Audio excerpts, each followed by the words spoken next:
Ethan Miller grew up in a small, forgotten town in Ohio, one of those places people passed through but never stopped, for his house was old, with cracked walls and a leaking roof. In winter, the cold crept inside no matter how tightly the windows were shut. His mother worked long hours at a diner, wiping tables and refilling coffee cups for strangers who never remembered her name.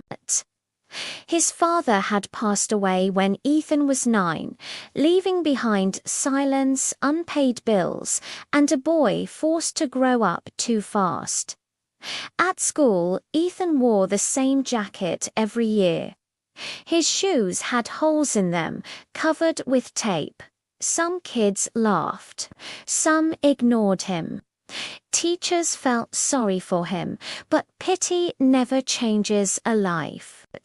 Every evening after school, while others played video games, Ethan pushed a grocery cart through neighborhoods, collecting empty bottles and cans.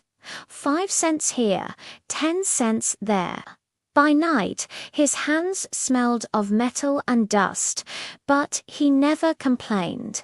One night, while sorting cans in the garage, his mother looked at him and said softly, "Ethan, you don't have to do this. You're just a kid." Ethan smiled, though his eyes were tired. "If I don't do it, Mum, who will?" That was Ethan, quiet, responsible, and painfully aware that life was unfair. In high school, Ethan discovered the school library. It was warm, silent, safe. More importantly, it was free.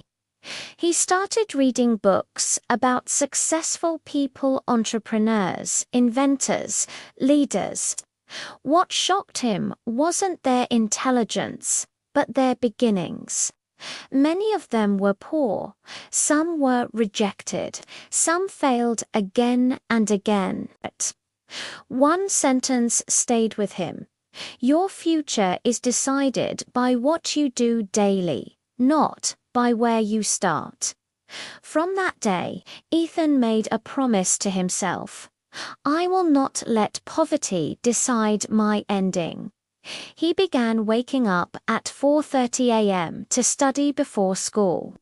At night, after collecting cans, he watched free lectures online using the library's old computers, while others complained about homework. Ethan was grateful to have it.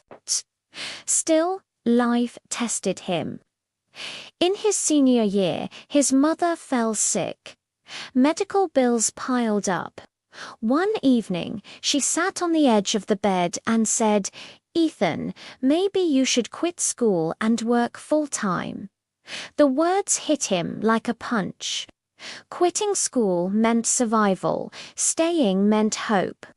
That night, Ethan walked alone under streetlights, asking himself a question he'd never dared to ask before: is dreaming a luxury only the rich can afford?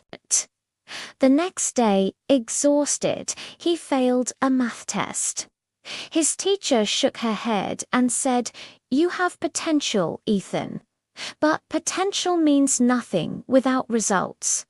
For the first time, doubt crept in. What if everyone was right? What if he was working hard for nothing? Weeks later, a letter arrived from a college he had applied to secretly. He stared at the envelope for a long time, afraid to open it. His hands trembled as he tore it open. The first word he saw was, "Congratulations." But joy didn't last long. The letter continued, "You have been accepted. However, due to financial limitations, we are unable to offer full support. Accepted, but still poor." That night, Ethan sat alone in the garage, surrounded by cans and cardboard boxes. Tears rolled down his face, not because he failed, but because he was so close. Most people quit when they see the wall. Ethan decided to climb it. He whispered to himself, "If life won't change for me, I'll change myself," and that decision would change everything. Ethan didn't sleep that night. The acceptance letter lay on the table, folded and unfolded so many times that the paper felt soft. It was proof that he was capable, but also a reminder that capability alone wasn't enough. The next morning, instead of feeling defeated, Ethan felt angry. Not at the college, not at his situation, but at the idea that his life was supposed to stop here. He made a decision. If no one was going to open the door for him, he would build his own. Ethan started by doing what he knew best, working harder than anyone else. He took a job at a hardware store during the day and continued collecting cans at night.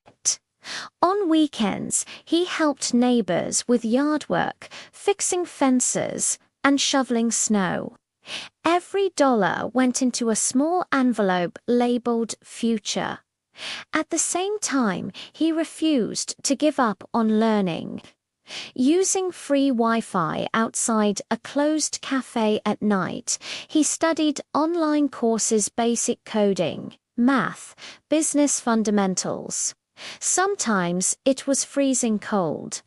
Sometimes his laptop battery died mid-lesson. Still, he showed up the next night. One evening, the cafe owner noticed him sitting outside after closing time. "You know we're closed, right?" the man asked. Ethan nodded. "I know, sir. I just need the internet." The man looked at him for a long moment, then unlocked the door. "Come in."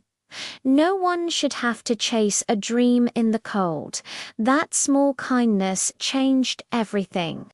Weeks later, Ethan applied for a local scholarship, one most students ignored because the application required a handwritten essay. In that essay, Ethan didn't talk about grades or achievements. He wrote about collecting cans, about fear, about refusing to quit. 2 months later, he received a call.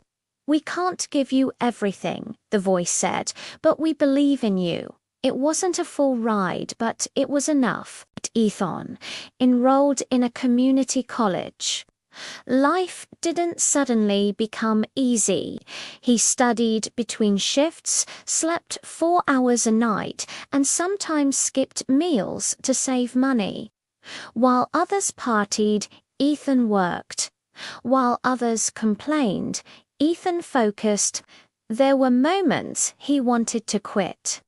One semester, he failed a class by 2 points. Another time, his mother's health worsened, and he considered dropping out again. But every time he felt weak, he remembered that garage filled with cans and the promise he made to himself. Years passed. Ethan transferred to a university. He graduated. He landed an internship.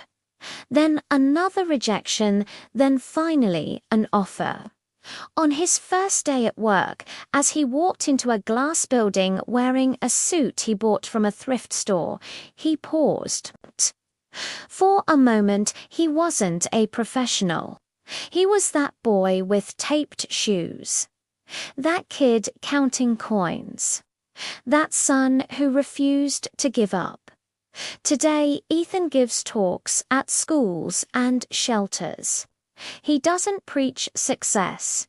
He talks about effort, about patience, about showing up when no one is watching. He tells people one simple truth: I didn't change my fate in one day. I changed it the day I stopped waiting for life to be fair. Because success isn't reserved for the lucky. It belongs to the relentless. And sometimes the poorest boy becomes the richest in courage. Thanks for watching. If this story moved you, don't forget to like and subscribe for more.